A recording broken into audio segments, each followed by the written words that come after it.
Yes. Okay, so the first thing we're going to talk about is trying to produce an absolutely smooth, reliable supply of air into the instrument. We don't want little tweaks and bumps and surges and twitches going on. It's like we're trying to create a smooth, reliable foundation, just like you would do with a house. You want to make sure that the ground that you're putting your foundation on is solid, so that your house doesn't start wobbling as you're trying to build your house. So we're making this foundation of sound. We're going to try to make it as good as we can. This I found is an special problem with older adults, that they have for many, many years have been playing with this vibrato that they don't really control at all. And it's gotten to the point where it's really too disruptive. Okay, so the first thing we're going to do is try to produce an absolutely smooth stream of air. So get your tuner, and we're just all going to play the C and the staff. Again, you can put yourselves on mute. We don't need to hear you. You're the one who's there with yourself. Turn on your tuner and just play a C. And what we're hoping to find is that we can produce a solid stream of air that does not waver. And the tuner is going to tell you if you're doing that or not. So the tuner itself, if you've looked at it, that I have one of these kind. Some people have it on their phone, but you want to keep the needle right at zero. So go ahead and actually play an A. Just tune yourselves. We'll be unhappy if we don't do that. Just play an A. Get in tune.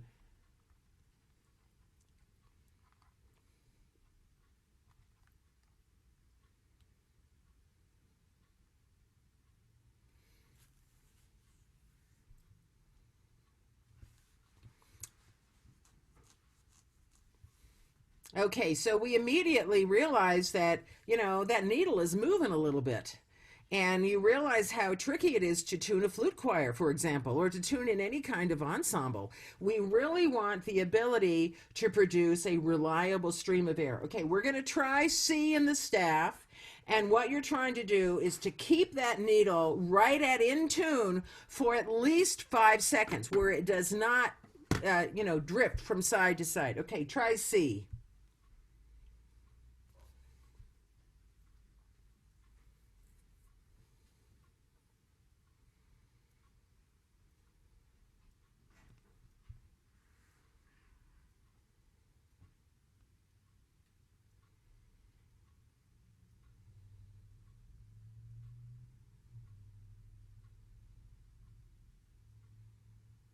Okay, how many people felt, oh yeah, that was no problem. I can do that. That was easy. It just stays right there. Yay, Carolyn. Yay, Sarah. Okay, you're one of the lucky ones. You're just one of the lucky ones. So, as you're watching that needle and it's moving a little bit this way and that way, we can not really hear a change of 5 cents. That's a unit of measure for music, 5 cents. We can't really hear 5 cents. So that means two and a half above to two and a half below, which is really just a little bit more than the width of that needle.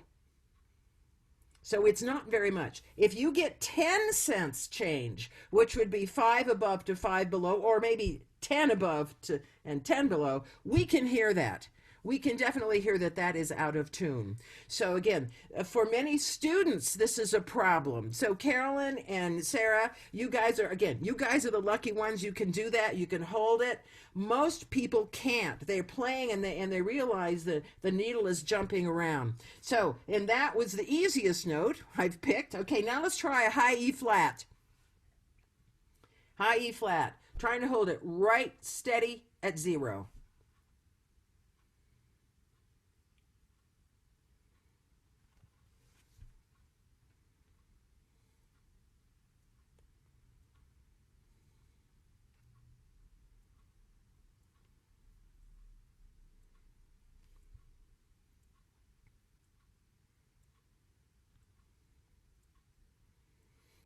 Okay, so how many people were successful with high E flat?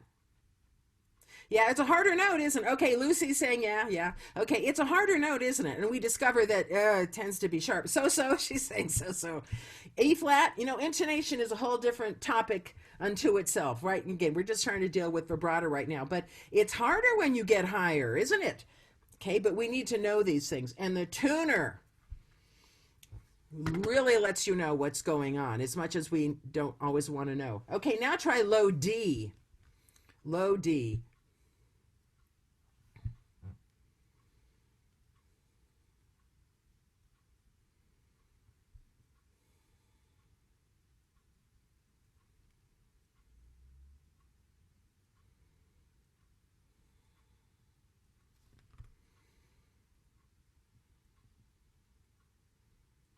Okay, how many were successful holding it at low D, holding zero at low D? Okay, Sydney and Lucy. Okay, so we need to know in which registers am I more successful than in others. We need to know that. Okay, and last note we're going to try this with another sort of easy note, the G just above the staff.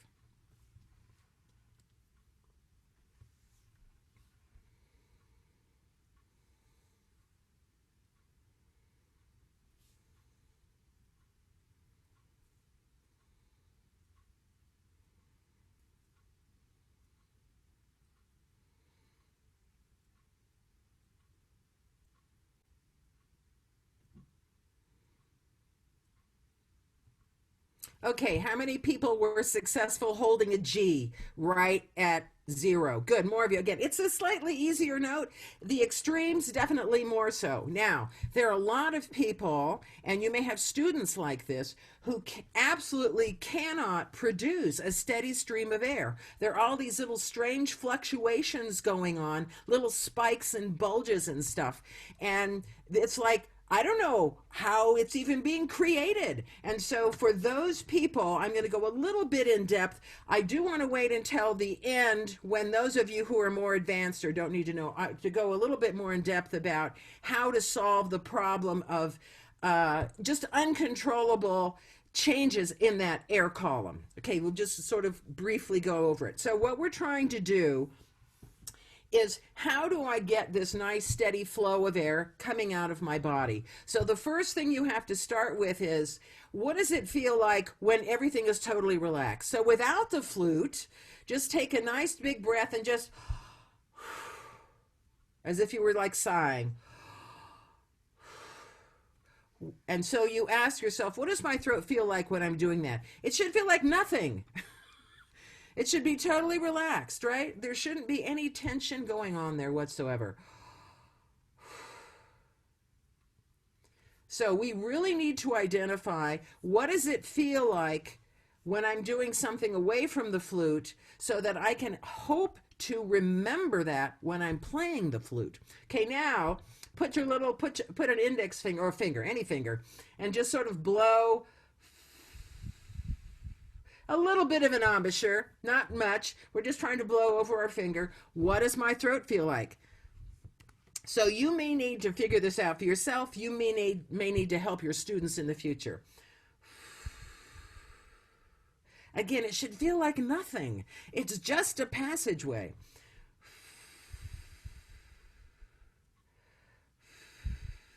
Again, we're trying to identify, what does a throat feel like when it's doing nothing? Because this is where the problem comes in with the people with the uncontrollable delivery of that air into the flute. There are things going on right where the top of the throat meets the back of the mouth. Okay, now get whatever little item, whichever item you've come up with. The straw is the best because you can actually blow through it. So what we're going to do, again, if you've got a paper clip, if you've got a cable tie, we're going to loosely put the lips around it, not trying to really resist. But it's sort of a flute embouchure. It's the beginnings of a flute embouchure, but it's going to back up a little bit more air pressure in your mouth. And this is where the problem comes. That air pressure tends to make this all fire, and we don't want it to. Again, it should feel like nothing, because we're really not resisting too much yet. There's a little bit.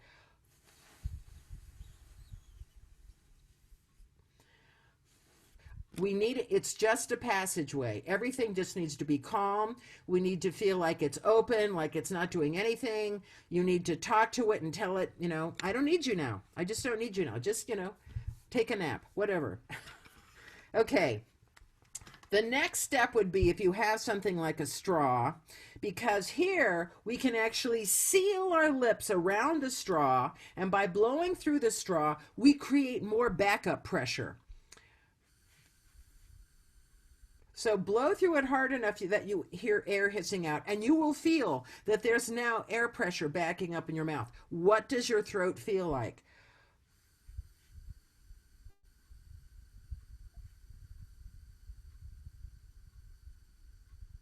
Again, there's a feeling of air pressure in there, but we don't want things gripping in there. Okay, next step is you get your head joint. Now, again, we're getting closer to the flute. I know some of you may not need this, but you might run into a student who really needs help. I had a terrible nanny goat vibrato because no one told me otherwise until I started taking private lessons, and the teacher said, "Oh, you're doing that. Well, you need to fix that." And so go make up some exercises and do it with your metronome and fix it. I mean, he didn't know what to tell me to do. So but anyway, that's where this book came from. All right, so now we got our flute. Without even caring about what kind of sound,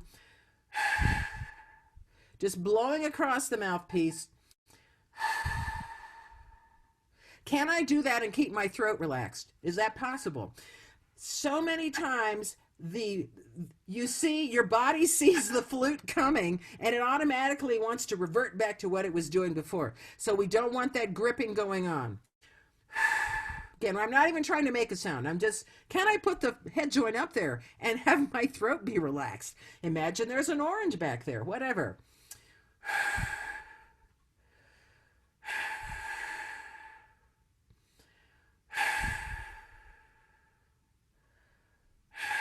What does that feel like? Okay, then from there you progress to... Okay, by putting my hand over the end, I make it a little bit easier to produce a sound. I now have more resistance. I've got a little bit more air pressure built up. I'm making a sound. What does my throat feel like? If at any step you feel like, throat's tensing up, then you got to go back. And you got to figure it out. How do I keep that softened in there?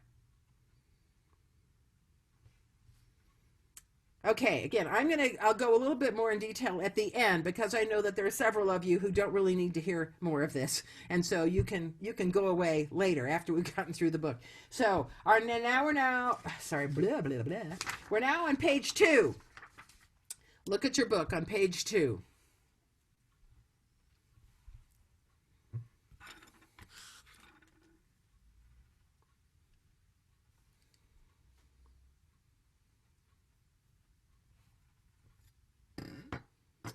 So we want our metronome. I forgot to say a metronome because it's just sort of understood that you always have a metronome. You always have a metronome.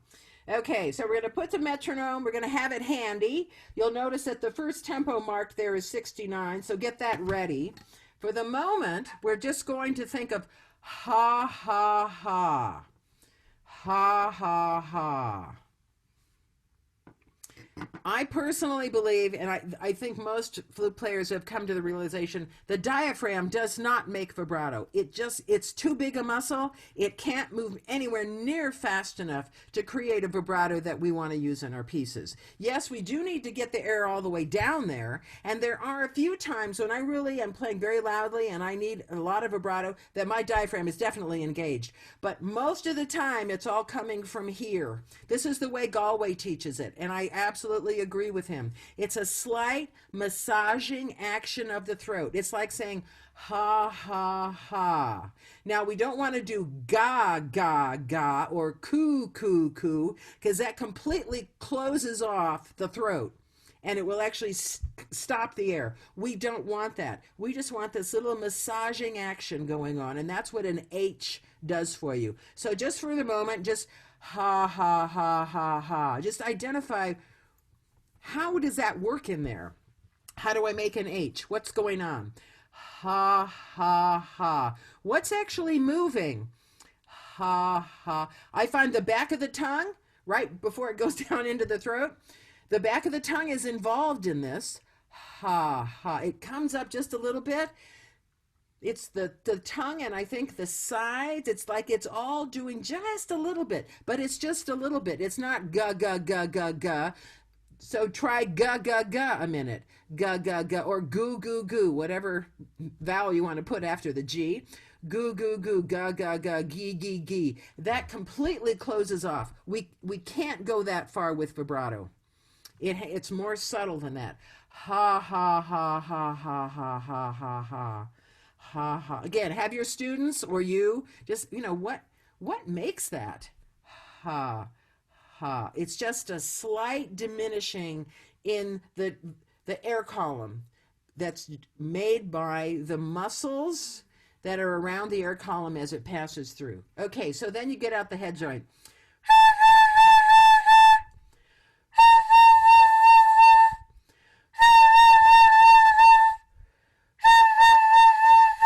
Again, we're not really caring about tone quality right at the moment. Just trying to get this. How do I get a sound? Well, I'm making ha. Ha.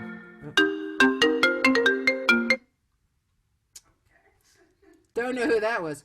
Someone I don't know. Now it's going to go on the phone.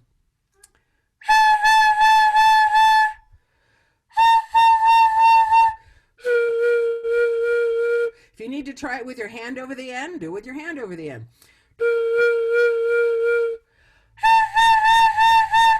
Again, we're trying to feel how that action pushes on the airstream and then releases. It pushes on it and then releases. So vibrato is a change, a fluctuation in the dynamic and the pitch of the sound on the flute.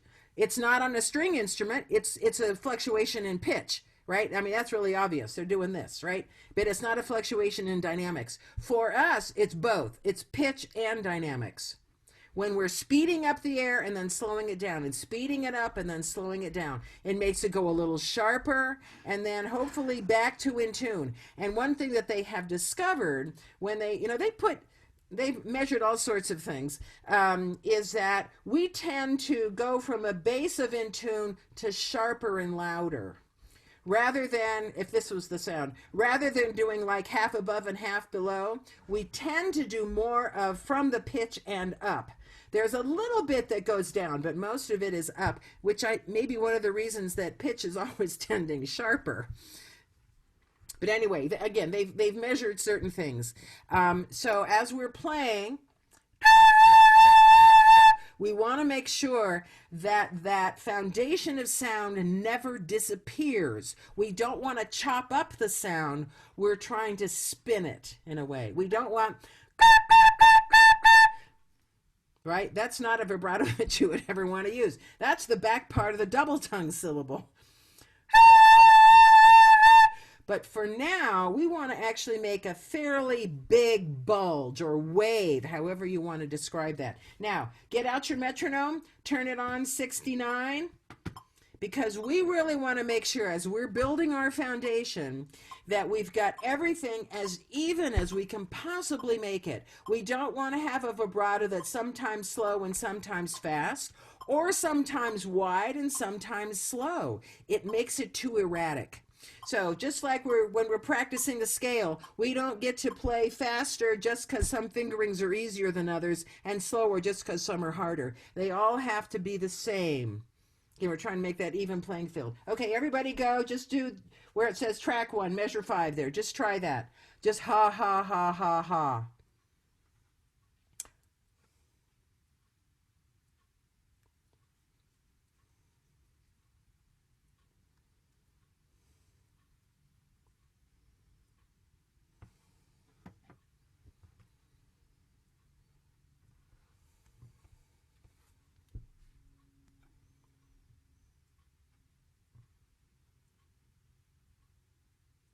Okay, it's critical at this stage that everything be rhythmically even and that the pulses are even. We don't want strong pulses and weak pulses.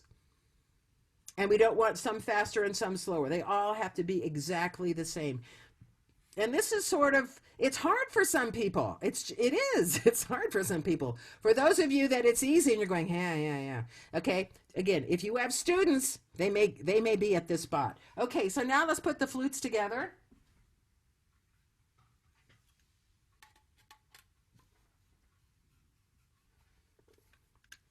And we're going to try B flat.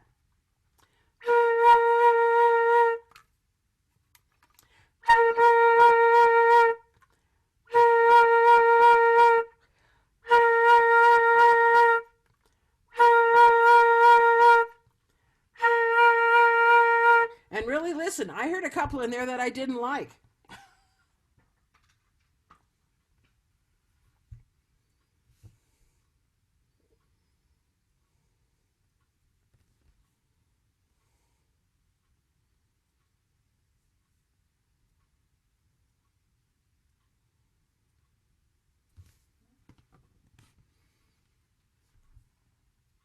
Okay, so now the next step, we're gonna go down to where it says track 2.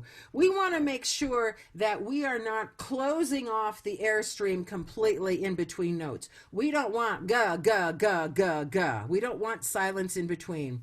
We have to maintain that foundation of air, and we're making these little pulses on top of that foundation, and we never chop it off. Okay, go ahead and try A just for fun. Ha, ha, ha, ha, ha.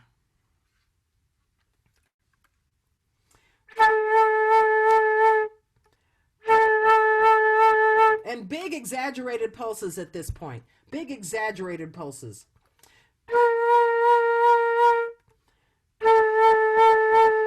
Easily be able to count them.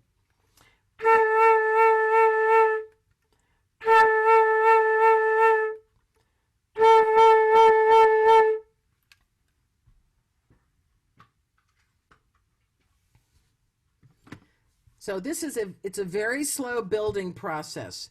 And for many people, they have to go to ground zero, which is just being able to supply a steady stream of air. Okay, now we're going to try some different notes, and you will see that in different octaves, it gets a little bit harder to do this. Okay, we're going down to where it says track 3. Okay, so try each of those notes and just see. Some of them are easier, some of them are harder. Go ahead.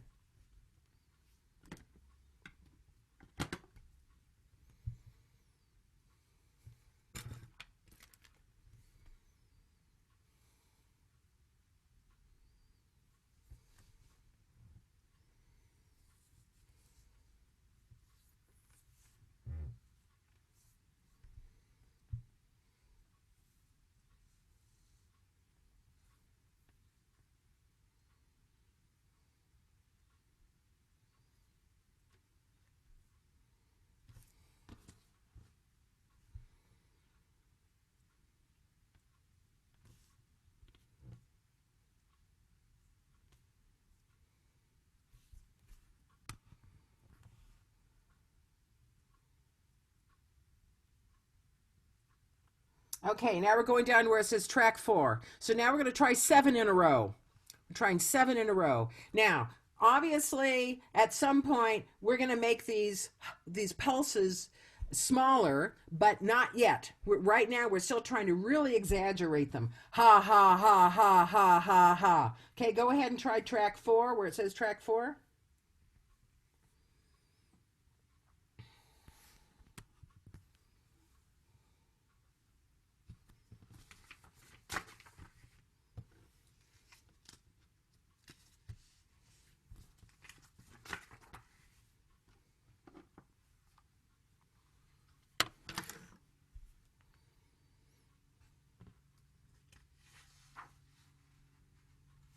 Okay, so if you'll notice, I started out with 3, then I went to 5, now I'm at 7, and I've kept the tempo the same the whole time. Throughout this book, I'm very, very gradually increasing the tempo, the speed at which I want you to be playing these, because our ultimate goal is to be able to play 6 pulses at 60. I say that on the very first page of the book. Our ultimate goal is 6 pulses at 60. This they have measured, interestingly enough. They've done singers, they've done string players, clearly not pianists, but anybody who uses vibrato. And they've discovered that the fastest that people go is at 6 at 60. So that's, again, it's nice to have a concrete goal. I'm trying to get to that spot. That's as fast as we'll ever have to go. All right, just so we know, that's our ultimate goal at the end of the book, is to be able to get to 6 at 60. But just like anything else, when you are, learning a musical instrument, you have to have slow, careful steps and make sure that you're doing it as best you can at each level, so that when you then add another level of difficulty, that you will be making progress. Okay, go on to the next page. Page 3.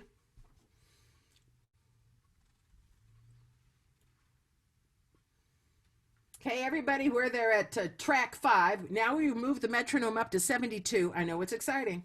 Try to control yourselves. 72. And just pick one of those. It's just the first 4 notes of 3 different scales. Pick one of those and just try that at 72 now.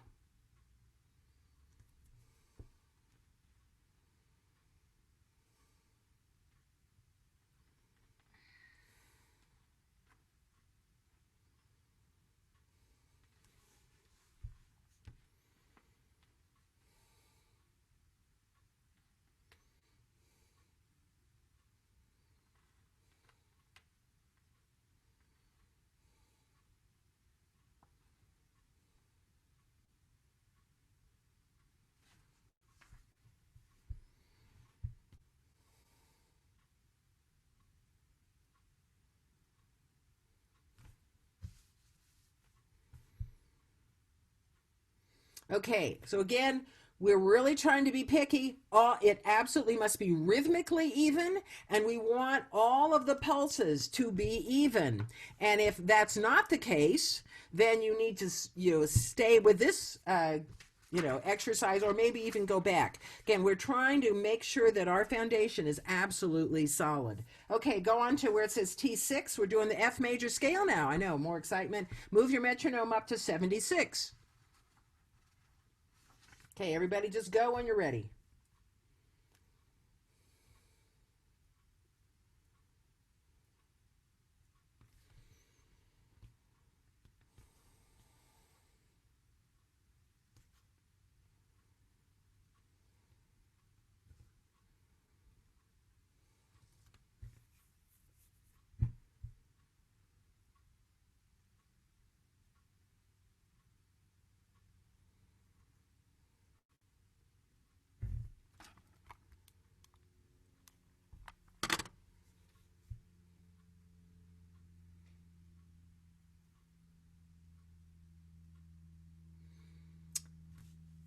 Okay, would somebody like to demonstrate that for us? You don't have to. If nobody does, that's fine. But if somebody would like to demonstrate that.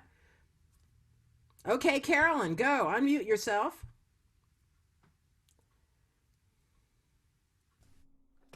Okay. Can y'all hear me? Yes, we can. And just get your metronome at 76. All right.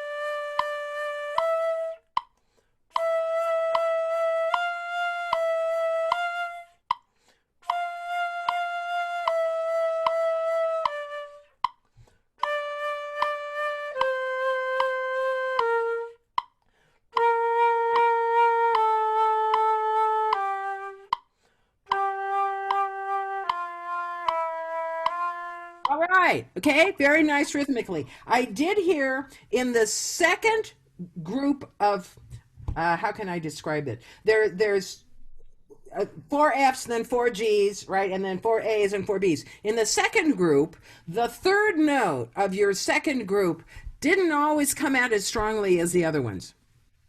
Okay. Okay, just a little tiny thing. So again, we really have to be careful that we get this as accurate as we possibly can. But that was really, you could count them, couldn't you? It was easy to count them. That's what you want. When your students are playing, they have to be able to count them. Okay, now go down to T7. Go ahead and mute yourself. Thank you, Carolyn.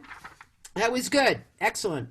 All right, T7, triplets. Okay, now, so move your metronome back down to quarter note equals 52. We're now going to be doing 3 to a beat. And go ahead and everybody try that, F major.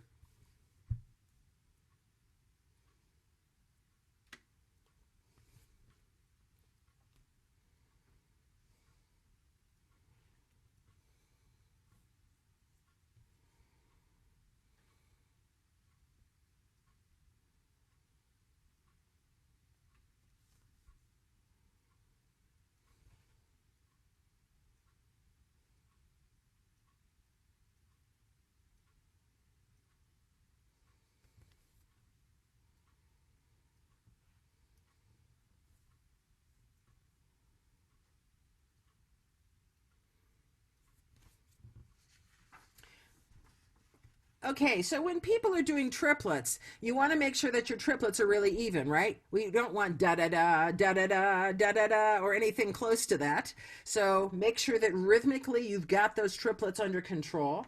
And you'll notice I gave you less time to breathe on this one than I did on the one before. So I'm just trying to find little tiny ways of making each one just a little more difficult than the one before. Less time to breathe. And you'll also notice on this one that I asked them to try it in 2 different keys as well. And this is a very subtle way of making their brain work a little bit harder, that I can actually play notes that are not on the page. I can actually play them.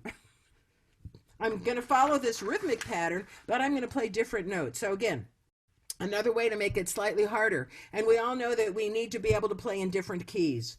Okay, going on to page 4. Okay, I got to hurry this up or we'll never get to the back of the book. All right, so now we have a bunch of exercises that meld 2s and 3s on this side, and on the other side we're going to start adding 4s. So here we're on page 4. So everybody try where it says track 8. I think this is the hardest one. It goes a little higher. Track 8, everybody, we're now somewhere between 54 and 60. Whatever speed works for you. If you have to start slower, start slower. If you want to go at 60, go at 60. But everybody try track where it says T8. Okay, go.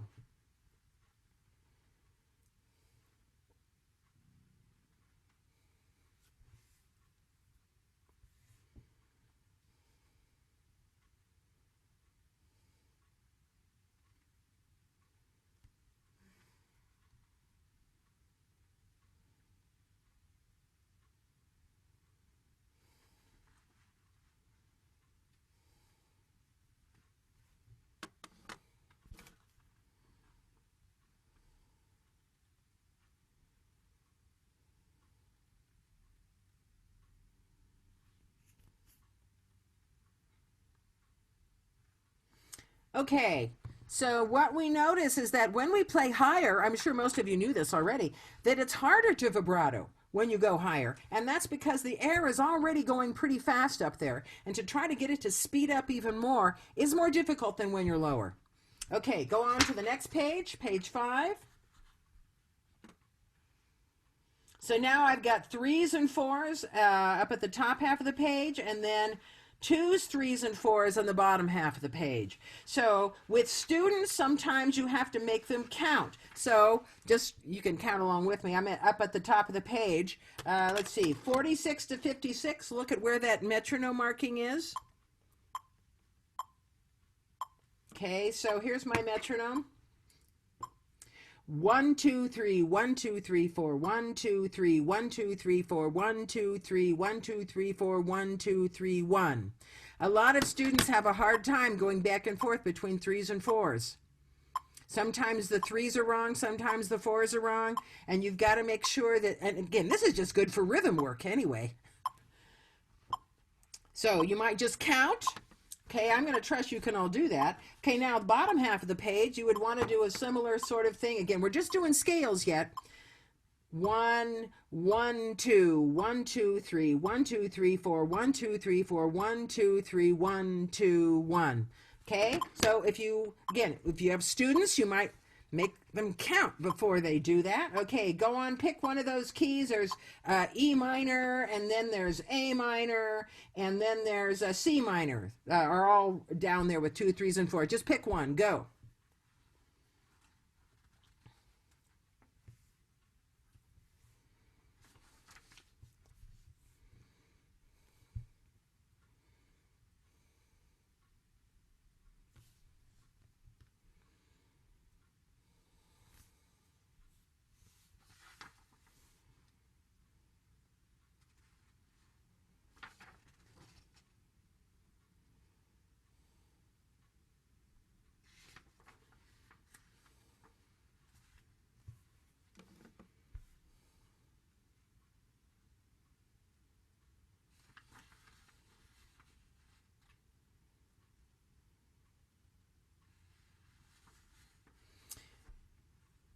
Okay, so the whole point of this sort of thing is that you want to be able to control how fast your vibrato is going. You want to be able to say, I don't want to have any vibrato, or I want to have a little bit of vibrato, or I want to have a lot of vibrato. It's not one size fits all. We have to be able to control how fast it's going. Okay, does that make sense? I mean, we all know that, but actually making it happen is something else again. Okay, going on to page 6.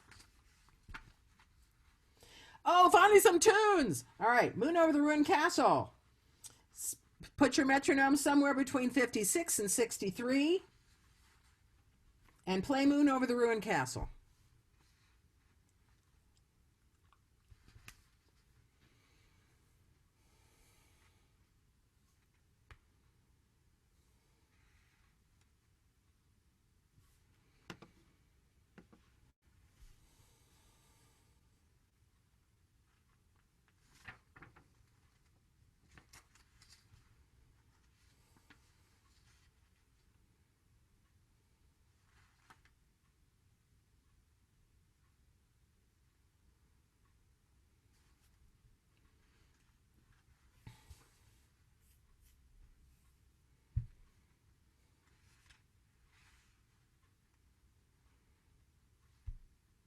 Okay, so people might ask, well, why did I put a 1 there and a 2 there and a 3 there and a 4 there?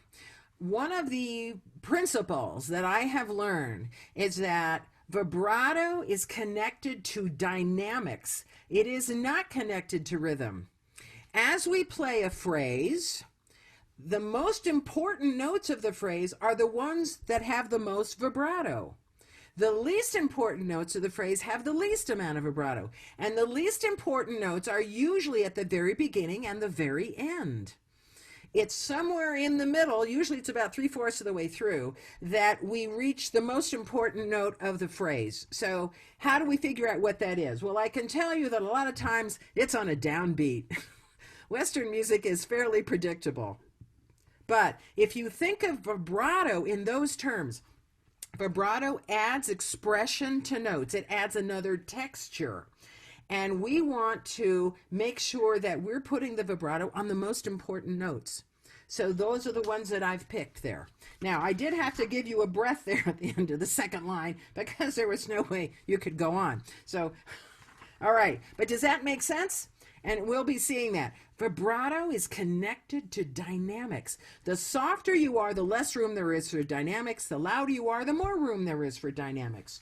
Okay, we got the next one down. Mary Had a You-Know-What. Of course, it's Mary Had a Little Lamb, but I just couldn't bring myself to put that, so Mary Had a You-Know-What.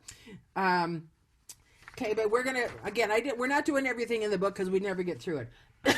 Go to page 9.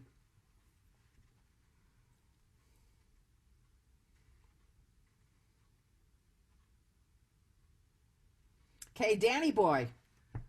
Mostly 4s, some 3s. Go.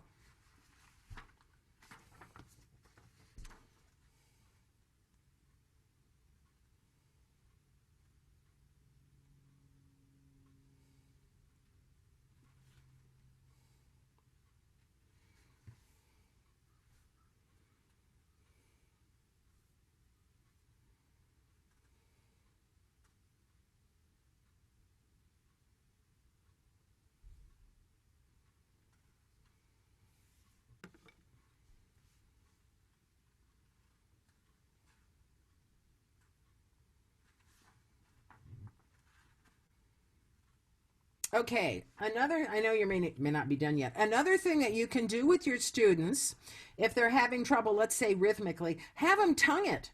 Ta ta ta ta ta ta ta ta ta ta ta ta ta ta ta ta ta ta ta, and that really makes it obvious where those pulses are. Okay, everybody try it tongued now. Just try it tongued.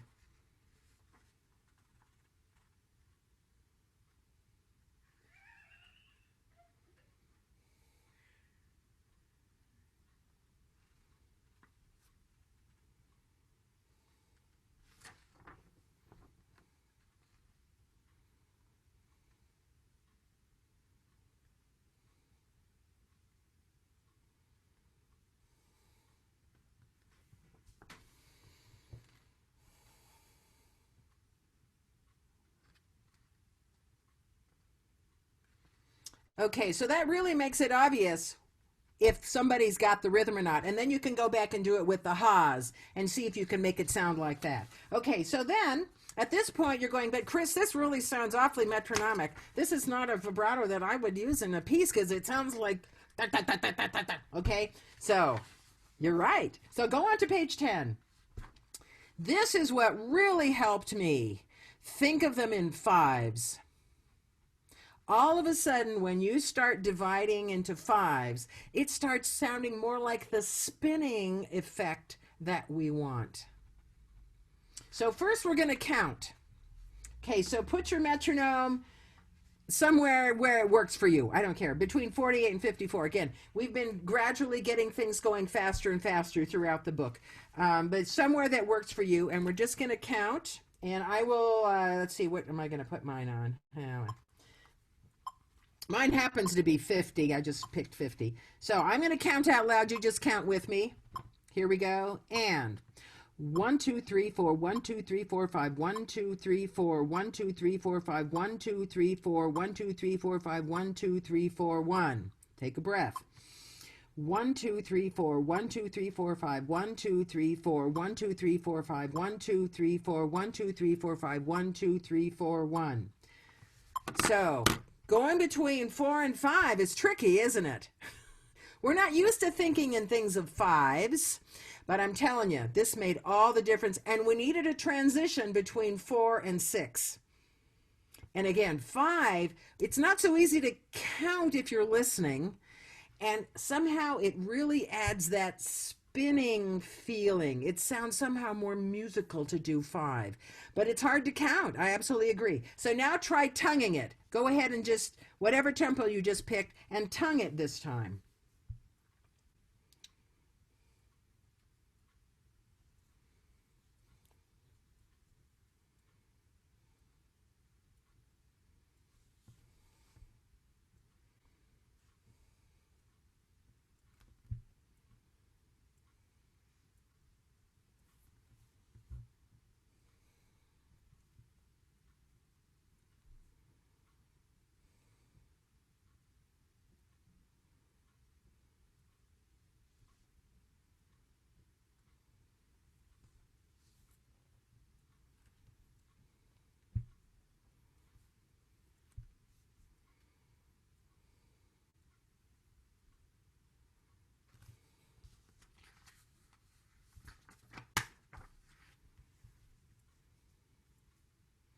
Okay, how many people found that that was really easy? Okay, Lucy and Carolyn and Pam, sorta. Okay, so again, I found that 5, that's why I called it magic fives. All of a sudden it started sounding more like a vibrato I'd actually use in a piece. Okay, so we're trying to strengthen that. Okay, now everybody try sort of twinkle twinkle down up at the bottom of the page.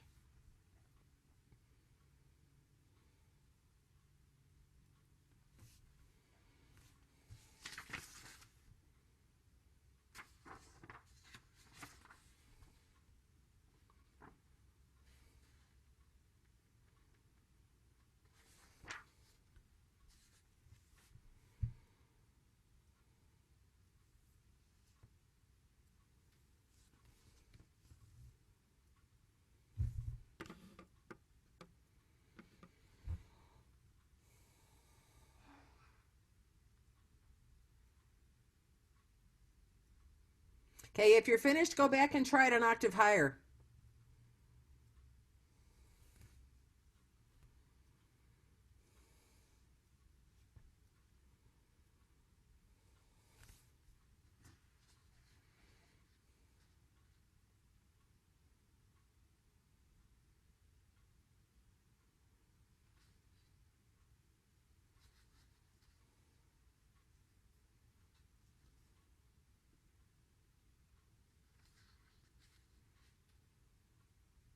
Okay, this one's harder because there's less time to breathe, isn't there? Ah, but that's what happens when we're playing a piece. We got to figure out how to do it. Okay, going on to page 11.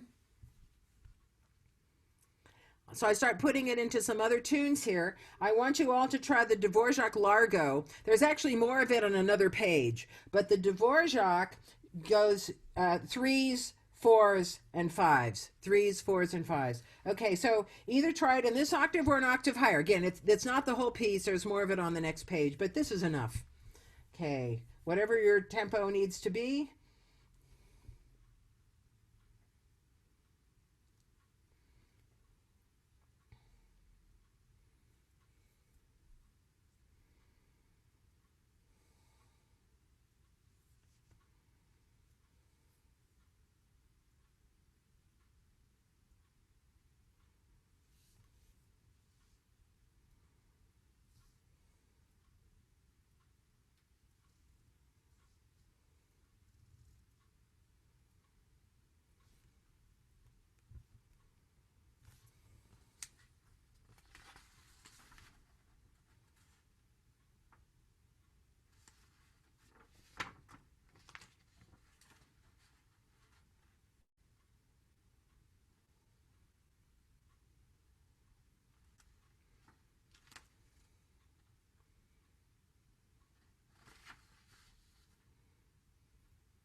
Okay, now if you have the book, which I know you all do, you could, there is another page of this so that you get the whole effect. But this is sort of getting used to what happens when you're playing a phrase. As the tension builds in a piece, as the dynamics get louder, you have more vibrato. As you drift away at the end of a phrase, you're trying to relax, we don't want vibrato there. And it's so easy to want to stick vibrato on the end of a note. We think somehow, oh, this is a yucky note, it's a stupid note, I'm running out of air. Well, vibrato uses more air. Don't put vibrato there. And again, it's not usually a very important note, so just let it float away. Okay, so go to page 13.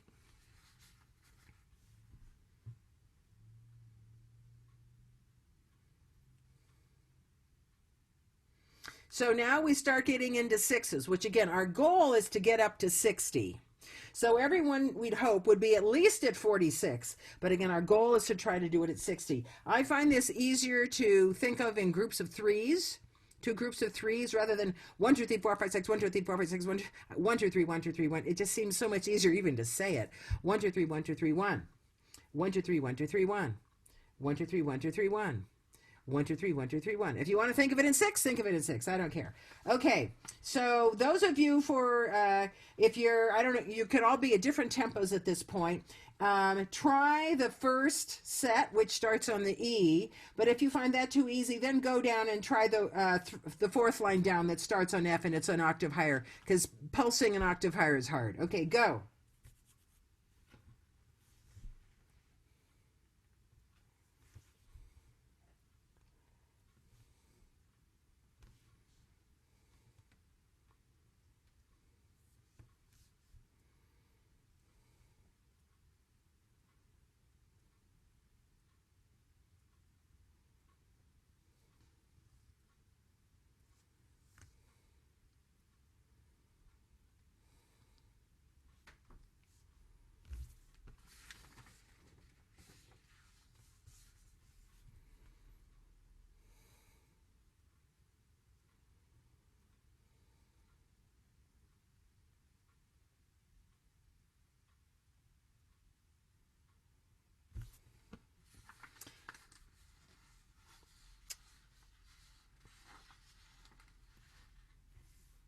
Okay, somebody want to play one of those lines for us? And again, you can go as slow as you want. At this point, go as slow as you want. Somebody want to try it for us? Okay, Sydney said she's going to do it. Okay, Lucy, we'll let you do one also. Okay, go ahead, Sydney. So any line? Any line.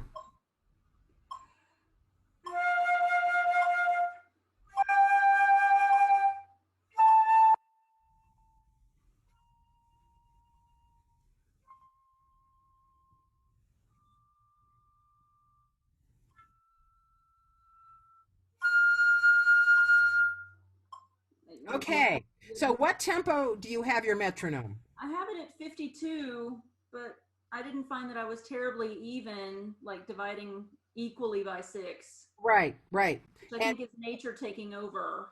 Zoom actually cut you out a little bit part way Oh, through. We could still sort of hear, but whatever. Okay. So again, she's pretty close. 52 is pretty close to 60. But again, we're just trying to be, how even can I make that? Okay. Lucy, did you say you wanted to try it? No, that's all right. Let's press on. Okay. So again, our goal is to get 6 at 60, but we want to make sure they're all pretty even. Okay. Everybody try Spanish Love Song down there at the bottom of the page.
Okay, go on, look at the next page.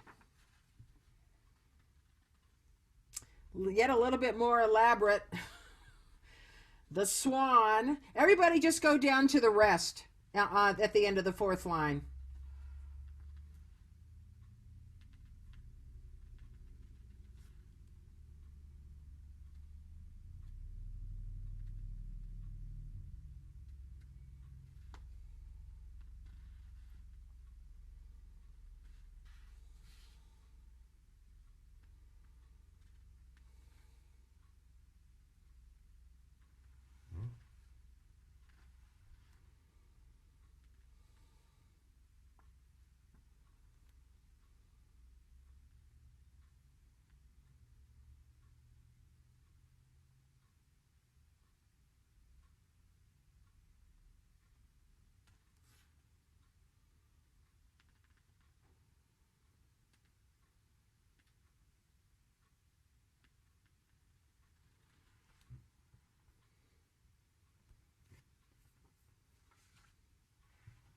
Okay.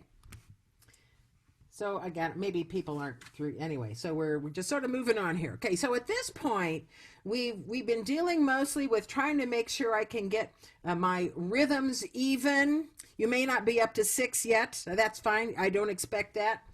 We again, that's our goal, and we've been just trying to keep everything rhythmically even, and we're trying to keep all of the heights of our pulses the same. So here on page 16.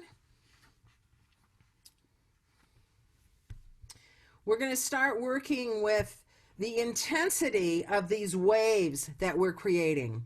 We want to be able to control the intensity of the wave. We want to be able to have little waves, medium-sized waves, and big waves. And so we're trying to figure, well, how do I actually do that? And what is appropriate at certain dynamic levels? The biggest, well, I hear two big problems. One is that people use too much of a wave when they're playing softly. And so we get something that's like the tail wagging the dog. We're so aware of the vibrato, it sort of makes us seasick. So we have to figure out, depending on the dynamic that I'm playing, what sort of change in that pulse is appropriate. And I sort of came up with, there shouldn't be more than a 20% increase in the volume of the air. Now, I don't know how one would even measure that, but I come up with that number. There shouldn't be more than a 20% increase in the initial volume of air.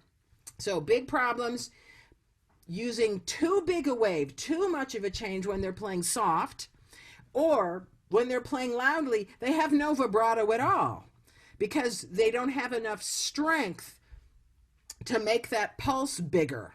Because when you're playing loud, there's already a lot of big volume of air. And so we end up with no vibrato at all when we're playing loudly. So things in between tend not to be so much of a problem. But we want to be able to control, again, the intensity of the air. So looking down, you're going to all play a B flat piano. Establish your dynamic level. I'm going to play piano. And all of these three lines are going to be piano, but you're going to change how much air you're putting into your vibrato pulse. And we're going to see which works and which doesn't. And I think it's probably pretty obvious which one is not going to work. Okay, so go ahead. We're doing threes right now. We're at quarter note equals 66. A nice, subtle change in the pulse.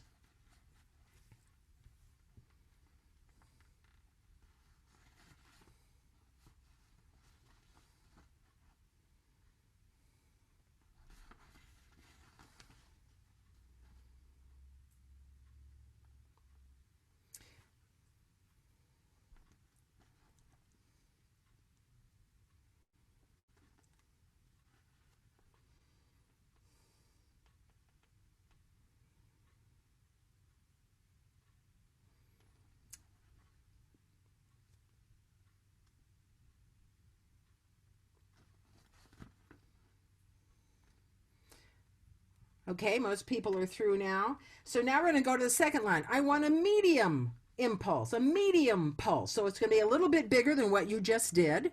And is that appropriate? Okay, go ahead. That second line, still basically piano, but making this bigger pulse.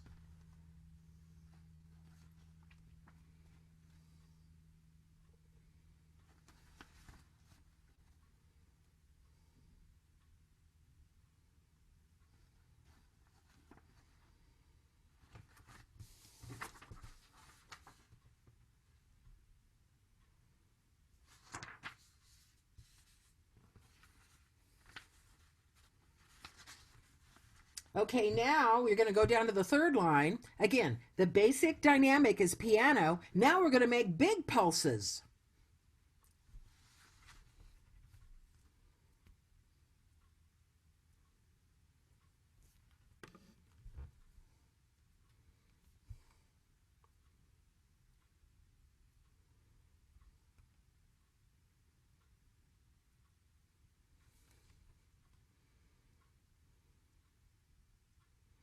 Okay, so I think we all agree that that really does not work very well because it's too loud. It's like, again, the tail wagging the dog. Now, there might be certain instances in which a composer has specifically said that they want a really wide vibrato. And then you can say, I can do that. But I think we're all pretty much, that really is not attractive. It's too much. It's just too much. Okay, so go on to page 17. Now you're going to play that B flat mezzo forte. Again, we're just establishing, here's my dynamic level. Nice straight sound, B flat mezzo forte. Okay, and then go on to the first line where it says T17. We're mezzo forte, but we've got a little narrow vibrato.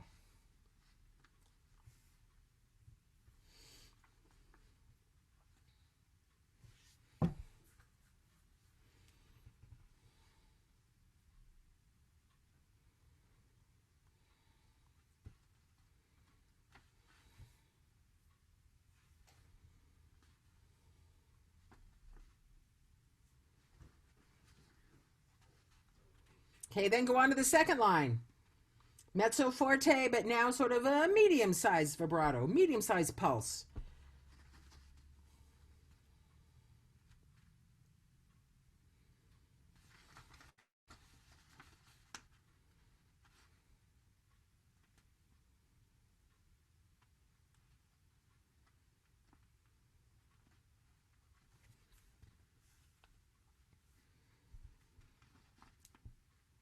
And then when you're through with that, go to the third line. So again, mezzo forte is our bass dynamic. Now I'm going to make a wide vibrato.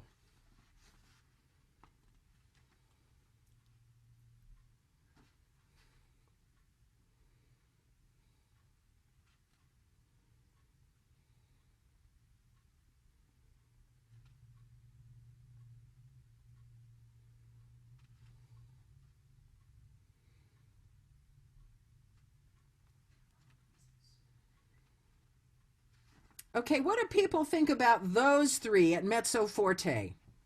Just unmute yourself and make a comment about those three different levels. Just a comment. Anybody have a comment? Do they all work? I liked medium. Like medium is the best. I agree. Medium's the best. You know the mezzo forte with a little narrow that could work. It's not awful. Okay. The wide one, yeah, maybe. But I agree that the middle one is the best, isn't it? Okay. Okay. I'll go Chris, to Chris, can I ask a question? this is yes. Yeah. I find that my tone quality really changes as I'm doing the different vibratos. I find it a challenge to try to keep a nice, to try to keep a nice sound while I'm vibrating. Is that just kind of part of the learning? Yeah, it is part of the learning. I mean, how do I have a good sound while I'm creating vibrato? I mean, maybe here it's just not sounding so good. I found on my bass flute, for example, there was a certain range that if I used vibrato, it just sounded rough. I just didn't like it. So I don't know why, and I have a really nice bass. So I tend not to use vibrato at all or very little, but aiming down more usually helps. Get aimed down more into the instrument. Okay, let's all try forte now. You're going to play forte B flat, setting your dynamic level, and then try each of those three.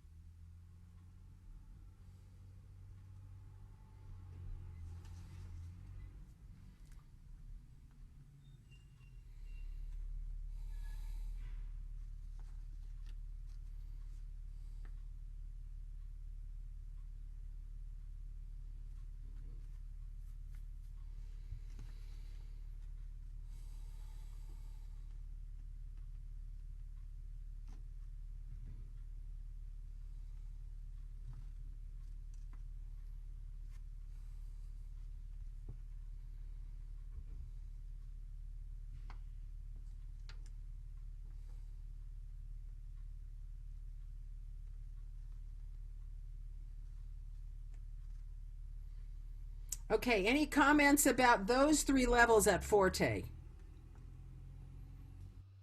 Well, I find it very difficult to control the wave at a loud dynamic. It really can distort, can't it? It's hard. It really can distort. And to do a narrow one is hardly effective at all, right? Right. Is there vibrato?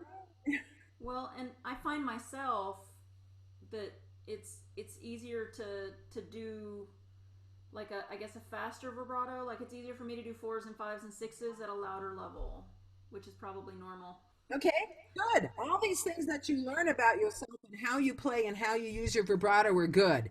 And again, in this section, I'm just trying to get people aware of how wide or narrow their vibrato is and how it's appropriate or not in certain situations. And then you'll hear, oh, God, I'm not going to use that. That just sounds awful. Or I can't even tell there's vibrato there. So just kind of it's controlling how much this is closing in. Yes, Sarah?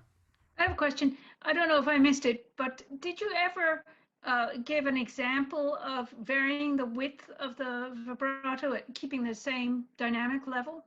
I didn't play one, but there are tracks. Can you play one?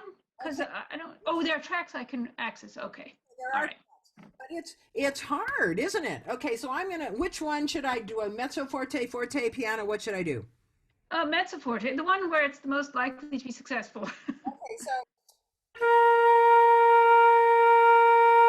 again, I'm just establishing for myself. Okay, that's mezzo forte. Here's narrow.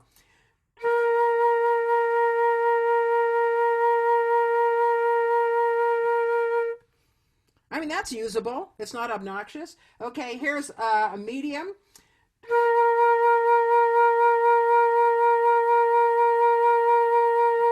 Again, a little bit more obvious than the first one. Still usable. Okay, here's wide. Oh, I'm doing fours instead of threes. Okay, I'll do threes.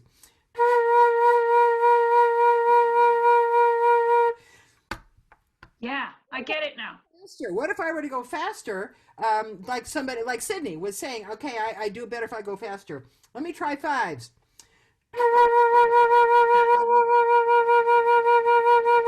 It's still too much, isn't it? Yes. Now I understand what you're saying. Okay. And we want to be able to control how wide or narrow it is. We want to be able to control that. And again, learning what doesn't work is just as important as learning what does work. Okay, so now we're going to page 19.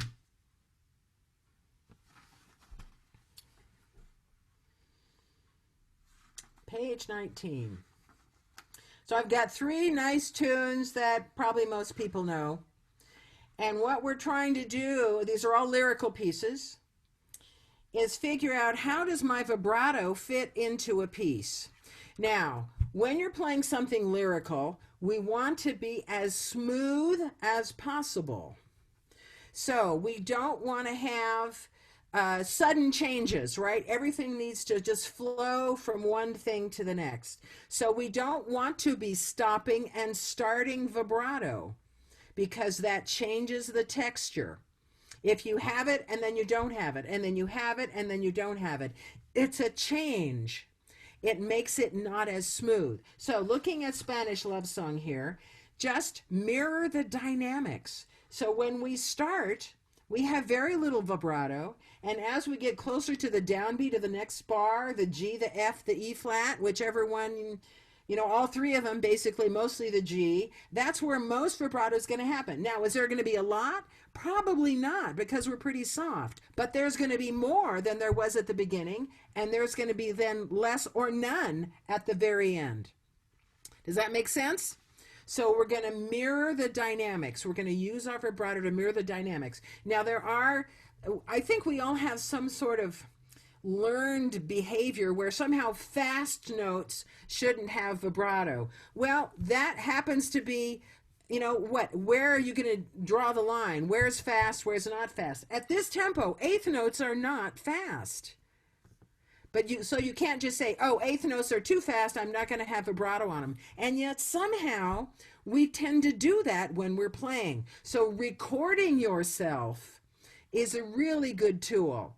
Ooh, I didn't realize I was turning off my vibrato there.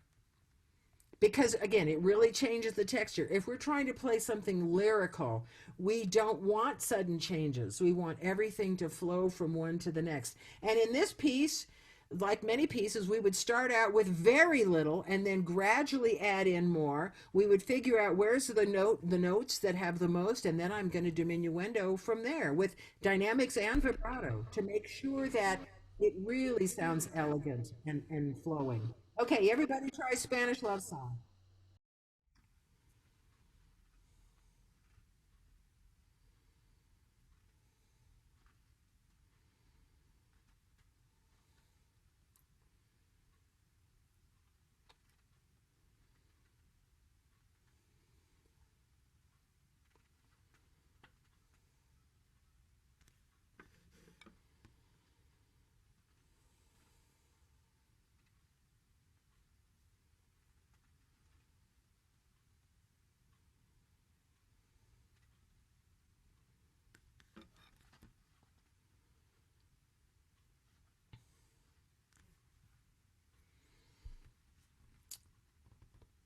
Okay, I've got some other things to point out about Spanish Love Song. This follows a very common structure for pieces. We have two short phrases, each of which is 2 measures long, right? And then we have one phrase that's 4 measures long. This is really common. Look for this in your pieces. And the long phrase is the equivalent distance of the 2 short ones put together. This is one of the things that allows us to vary a piece in subtle ways that keeps the audience engaged. And, oh, what's she doing now? What's she doing now? So you'll notice it's not always the highest note, is it? Like the very first phrase, it's not the highest note. Downbeats, I'm telling you, downbeats. Western music really likes downbeats. Okay, and then again, the second line is one long phrase. So we're not going to use the same vibrato or the same dynamics on the second line as we did on the first, right? Because it starts out the same. But we're not going to use the same because we're really trying to point people's attention to the third bar, the downbeat of the third bar. So when you're recording yourself, that's one of the things you're going to be listening for is, do I actually make these dynamic changes? Most of the time we get too loud too soon, or we start too loud. Easy to start mezzo forte, harder to start piano. But most phrases start softer, get louder somewhere in the middle, and then get softer again. Okay, so this was as long as I thought the book would go on. There are more pages. I didn't copy every single page because I knew we'd never get through them all. But you can play the other, the other two on the page. There, on subsequent pages, I think I go to page 23. I have a few more musical ideas that will help you. But I thought those of you who have a lot of trouble, or who has a student who has a lot of trouble producing a straight tone, you can just stick around and I'll talk about that a little bit more in detail. And the rest of you, if you don't need to know that information, you can just leave the meeting, and thank you very much for coming. Okay, so if you need to leave the meeting, leave the meeting.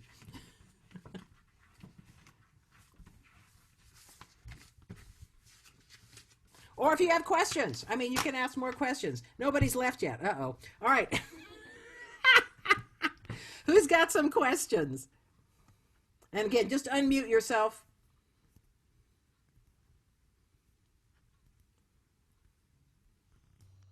Okay, Lucy. Yeah, I just want to hear about the, solving the wobble thing. Oh, the wobble thing. Okay, Kate, did you have a question? Well, someone at some point put up a question, but I'm not sure when they put it up, but they said, do you puff your cheeks out? And I wondered. When I'm playing pretty loudly, it has to be loud before that happens, but generally no. It's really more in here. But the corners are fairly, there's this funny resistance that has to happen. When I'm playing really loudly and I'm trying to be super dramatic, they're gonna a little bit. Yes, Sarah. I put that question there because that was way in the beginning when we were talking about playing with total relaxation to get an even tone. And somebody, I once heard an instructor saying that if you blow with such facial relaxation that you can feel the air move your cheeks, that's how to learn what relaxation feels like. Because I used to always keep my cheeks really tight. And if you're blowing and you go, your cheeks are so relaxed that they puff a tiny bit, then they're relaxed. I think that's if they puff a little bit, I think that's okay. You have to figure out what works for you. But our biggest problem tends to be too much tension down here. Mm-hmm. Too much tension in the throat. Okay, I'm looking at those questions. Can you play? Oh, this is, I did that already, didn't I? Okay, so let's talk some more about this tension in the throat and how to get through it. So I've just been working with this student who just has this in a very severe case of it, and I'm just, oh my word. She is actually cutting off the sound in between her vibrato pulses and trying to get her to just allow it to be a passageway has been a challenge. So I like to go through, you start without the flute at all and just trying to identify when my throat is relaxed, what does it actually feel like?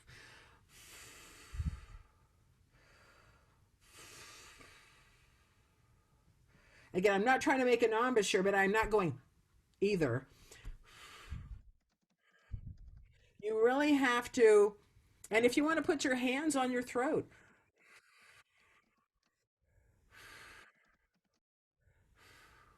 And then another very useful thing is to ask them to deliberately tense it up.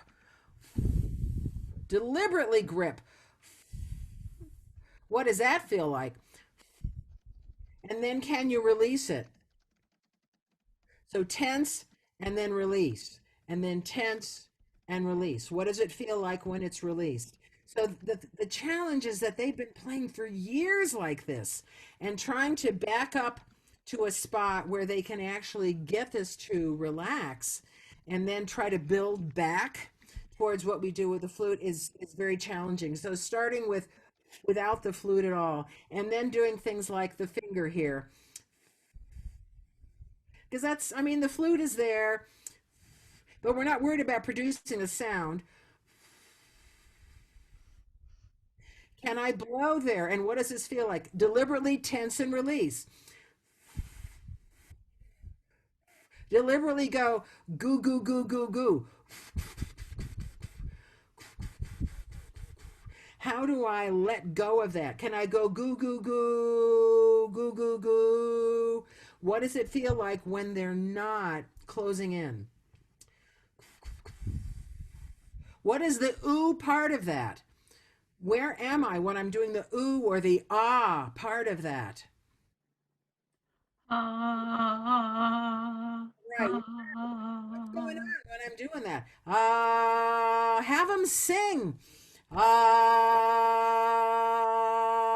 Can they sing with a straight sound?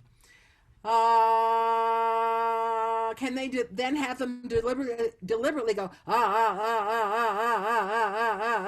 and then stop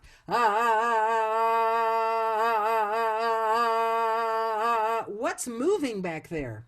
And only they know what it is and what it feels like to have it moving back there. So again, I find the tongue is involved. It's the back of the tongue is sort of doing a little bit of that.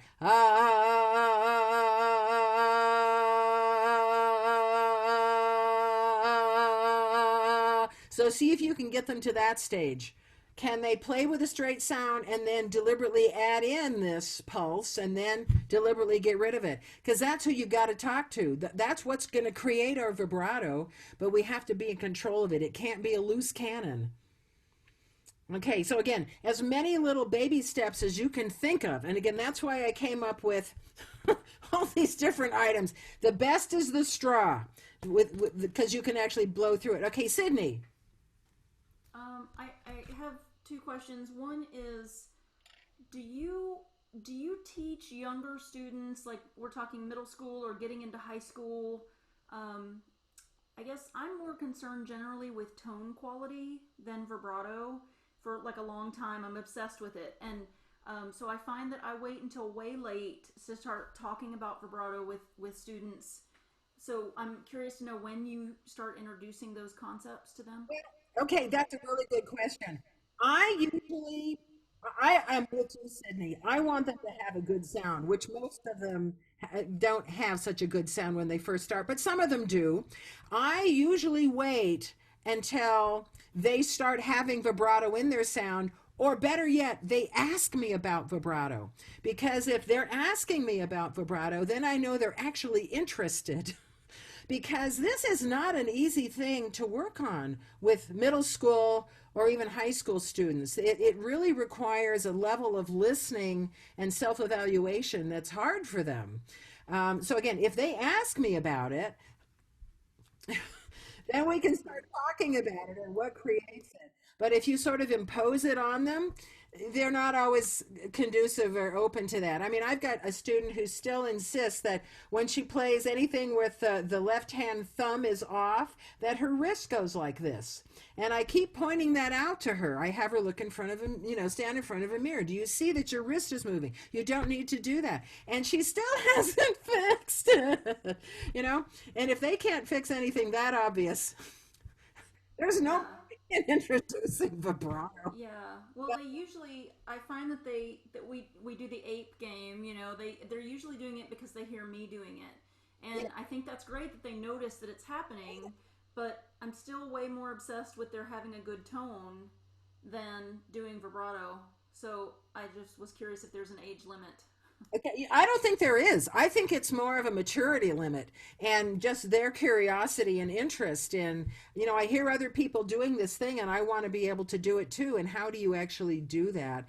I would, you could get some kind of goal for them although it's hard to say your tone is now good, but I want to be able to hear you do such and such with your sound. And when you reach that point, then let's start talking about vibrato. Right. I'm with you. The sound has got to be good before you can put vibrato. It's like the icing on the cake. First, you got to have a good cake. Then Yeah. you put the icing on it. And there's really a lot going on when you start breaking down how much goes into playing the flute. There's a lot happening physically, so they just can't handle it all, you know? I agree. They can't handle it all. You know, breathing is a problem because in band, they just tend to take lots of little tiny shallow breaths all the time. I mean, there's so many other fundamental issues that you want to get in place. Um, And my other question, Chris, was really about chapter 3. So I understand that you're using the ha ha ha all the way through on all of these exercises. yeah, And then starting in chapter 3, I think what you're saying is to use like normal lyrical playing and right. add vibrato. Is that Add right? vibrato to it.